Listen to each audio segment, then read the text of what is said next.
JMath. So this is a practice video for identities. So some of the questions are grade 11 level and most of them are grade 12, and there are some exam level trick questions. So you can pause the video here, check which sums you want to do, and then skip in the video towards that sum, mark it with me, and let's see if you can do these sums or if you maybe got 100%, who knows. Question 1. So in this case, I need to decide which side am I going to use, left or right. Now on the right, I know it's going to be sine over cos, so I'm going to start on the left and try and get there. So I must tell them where I'm starting, so left-hand side. I'm going to leave that as sine 2 theta, and then the bottom, if I check my double angle identities, that actually changes into cos double angle. And this is one of the easiest sums you'll ever see because that is just tan 2 theta, and therefore left-hand side equals right-hand side. So this sum only counts 2 marks, one for the double angle and then for your answer. Question 2. So this is one where you will have to use both sides to get to a similar place, because I definitely can't change the left to look like the right and vice versa, but I can simplify them both to a specific point. So if I start on the left-hand side, I can see those are 2 fractions. And from primary school, if I subtract fractions, I need to do the LCD. So I know my LCD is going to be both of those denominators, but in brackets. So I'm going to say 1 minus cos theta and 1 plus cos theta.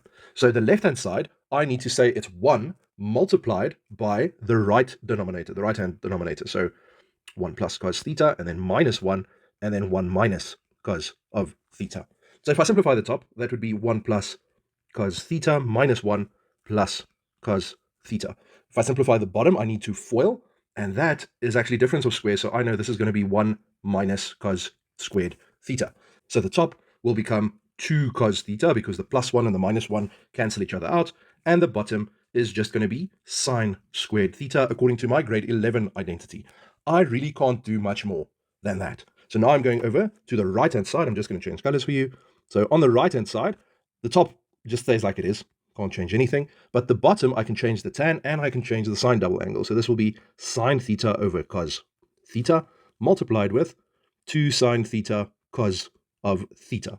I'm just going to put that over 1 because it's very important that you must now see this cos and this cos can cancel each other out. So what I'm then left with is 4 cos theta over 2 sine squared theta. 2 goes in there once, 2 goes in there twice, and then I have that the left-hand side is equal to the right-hand side. So remember, sometimes you need to work a little bit on both sides to get them to the same point.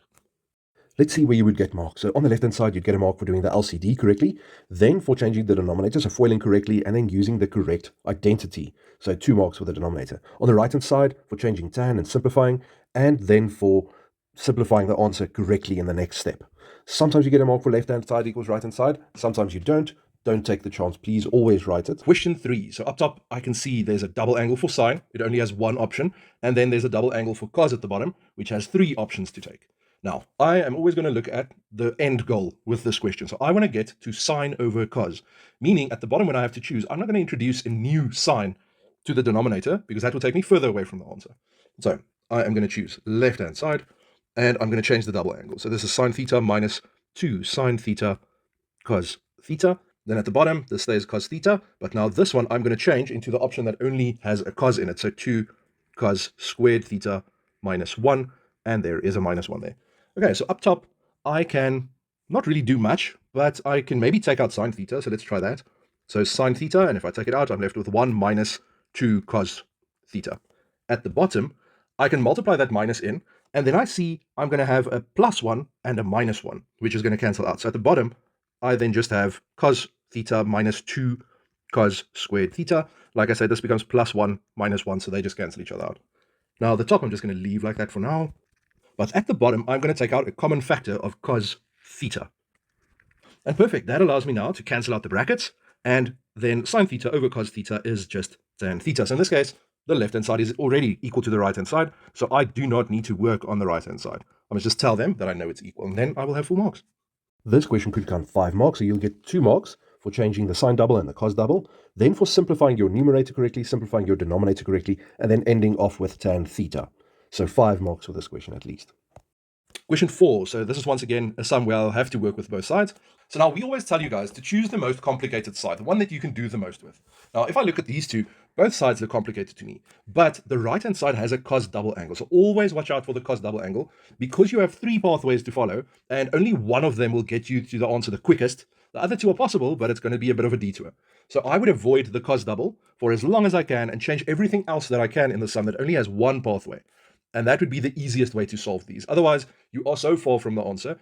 Like with the previous video where we explained the concept of identities, the one with 4 theta's and 2 theta's, if I just change everything, I'm never going to get to the answer. So in this case, I'm going to choose the left-hand side and change the tans. And now I must LCD because I'm plussing or subtracting fractions. And anyone who's watched this channel for a little while knows I hate triple fractions. So I'm immediately going to rewrite it as the one fraction divided by the other fraction, just so my brain can focus a little bit more.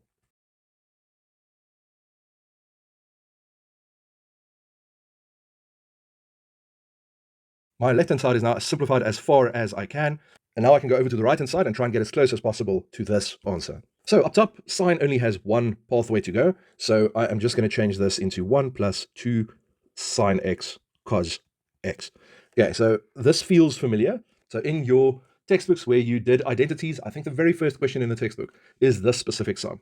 So I'm going to tell you now what we're going to do. Let's just first do denominator. So if I need to decide which of the cos double angles is going to help me the most, I can see my denominator on the left-hand side has a cos and a sine in it. So I'm going to choose the option that says cos squared x minus sine squared x.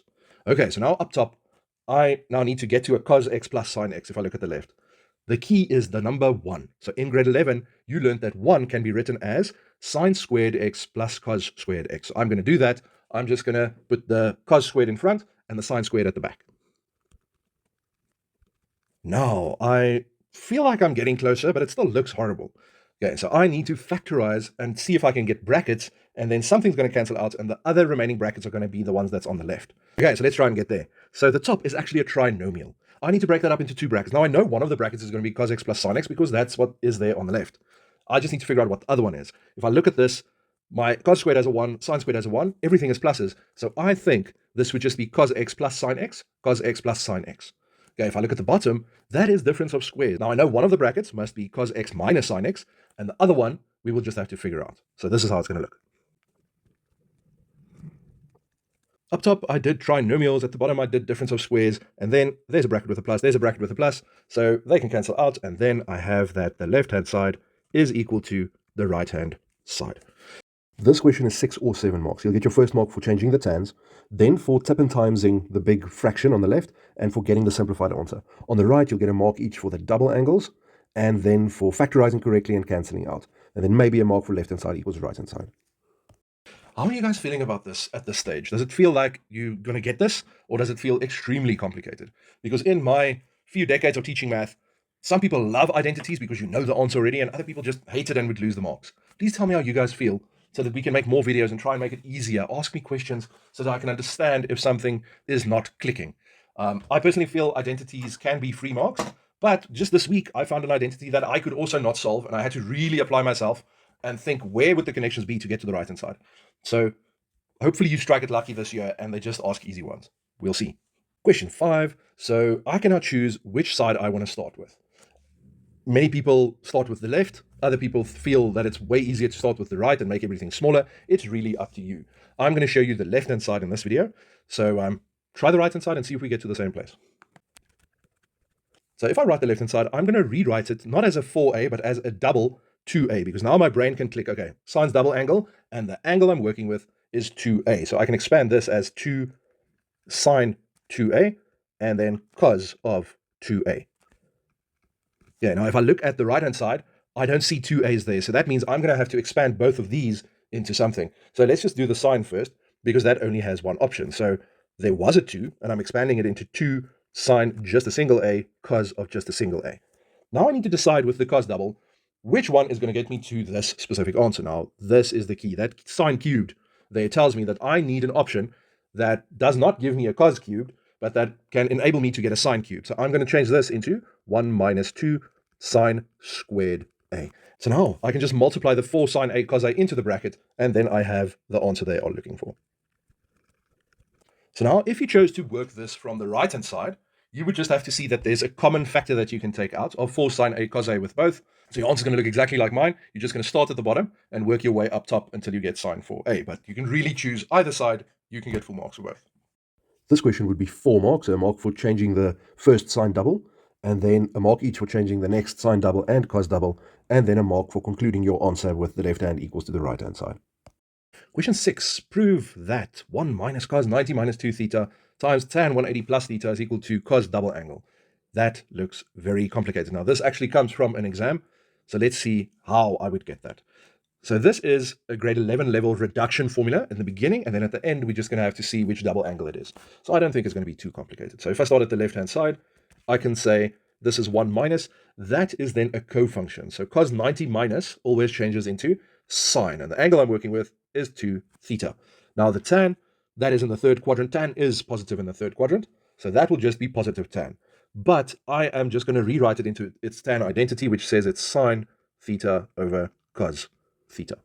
Okay, so now my right-hand side is the cos double angle, but I can't really do much from where I am now. So I'm going to change the sine double angle into something, and I only have one option. So 1 minus 2 sine theta times cos theta times sine theta over cos theta. Wow, that was a mouthful. But now I can cancel the coses, and I'm left with 1 minus 2 sine squared theta, which is the cos double angle. So I can then just say left-hand side equals right-hand side. So now, for which values of theta will this identity be undefined? Okay, so there is a video on the channel that tells you all about when something is called undefined with identities. And just to give you a quick recap, only 2 reasons. So if there's a fraction anywhere in the sum, I must just make the denominator equal to 0. Or if there's a tan anywhere in the sum, I must just write down the asymptote for that tan. In this case, in the original version of the question, there is no fractions. So I can ignore that. So for question B, I would just write it's undefined when tan has an asymptote. So please, guys, just watch out. Asymptote only has 1 S. I know it's muscle memory to write 2. Please just write it with 1 S. Otherwise, your teacher is going to chuckle. Okay, so I can then just immediately see which angle am I working with tan. It's just theta. So I can just write this from memory. Theta is equal to 90 plus K 180. And I must just say K is an element of Z. Perfect. That is when it's undefined. There are no fractions. Question A can be 4 marks. So 1 mark for changing the tan, then for changing the sine double angle, and then for simplifying, and then concluding left is equal to right. Question B would just be 1 mark. Question comes from the IEB final from 2022, and it is question 11 in that paper. So wow, that is a massive identity. It looks very complicated, but it is actually not too bad. So let's see. I'm definitely not going to get the right-hand side to look like the left, so I must start with left-hand side. Now, if I have a look at this, there's way too many things going on, but I'm actually going to expand it more. So there's a double angle that I need to expand up top, and that 1 is going to help me to eliminate some of the squares. So I'm going to have to expand the 1 with my grade 11 identity and the sine double. If I look at the bottom, I don't really know where I'm going with that, but I must choose which cos double I'm going to go with. So because I changed the 1 up top, I'm going to change the 1 at the bottom, and then choose the cos double identity. That is also going to give me a sine and a cos. Okay, so now I must check if something can cancel out, and the cos squared x will minus with that cos squared x. At the bottom, this sine squared x will cancel with this sine squared x. So now I can just rewrite and simplify and see if I can take out any common factors. At the top, I can take out a 2 sine x, and at the bottom, I can take out a 2 cos x. Let's do that and see how we can simplify after that. The brackets will cancel out, the 2's will cancel out, and then I am just left with tan x, and then therefore the left-hand side is equal to the right-hand side. So it looked horrible at the start, but it actually wasn't a too bad question if you remember to change the 1 into something. Now, determine the values of x for which this identity will not be valid. So, like I said in the previous question, if there's a denominator, I must just make sure that is equal to 0. And if there is a tan, I must just write the asymptote for tan. If I write it down, it would look like this. And out of the denominators, I don't want to choose that massive denominator where I started with. So I am rather going to go with this denominator just before I canceled out. So at the top, I just simplify it the whole time, but I need to work with, I can't just work with cos x. I need to work with a bit more. So I'm then just going to say 2 cos x can equal 0, or this bracket must equal 0. So sine x plus cos x could equal 0. So now, once again, with general solution, I can just use my graphs when something is equal to 0, and that would tell me x is equal to 90 plus K360, or x is equal to 270 plus K360. So if you remember the cos graph, that is the x-intercept of a cos graph, and that's why I can just write down that answer. You can also go for the quadrants and the reference angle and get both of those, but normally a question about undefined will count 2 or 3 marks. So they are not interested in the long way, they just want the answers. If I then look at the bracket, I can take over the cos and then divide by cos. So that would be sine x equals minus cos x. If I divide by cos, this becomes tan x is equal to minus 1. And this is one that you can just memorize. Or again, if I do quadrants and reference angles, tan is negative in the second and the fourth quadrant, reference angle is 45. So this would just be x is equal to 180 minus 45 is 135 plus k, 180. And I must just remember to write k is an element of z somewhere in the sum. So according to the IEB memo, question A counts 5 marks. So you get a mark for the sine double angle and the cos double angle you changed up top. Then you'll get a mark for simplifying that massive fraction. You get a mark for factorizing, and then a mark for ending up with tan. So that's 5 marks. Left-hand side equals right-hand side. And then for question B, for some reason they give 6 marks. So you'll get a mark for tan's asymptote, the 90 plus k 180. And then for the denominators, you get a mark for cos x equals 0 and sine plus cos equals 0. Then for their general solutions. And then you get a mark on the IEB memo for writing k as an element of z. Please don't lose that mark. Always write it somewhere in the sum. Perfect, guys. That was an exam level IEB question. I don't think it was one of the most difficult ones ever, but it can look very intimidating at the start. So how did you do with this one? If this was a class test out of 40 marks, how would you have done? If it didn't go too well, please go and check the videos again and try more examples. But otherwise, if it went well, amazing. Then you are almost ready for exams. Just keep practicing always. If this video helped you, please like and subscribe. JMath.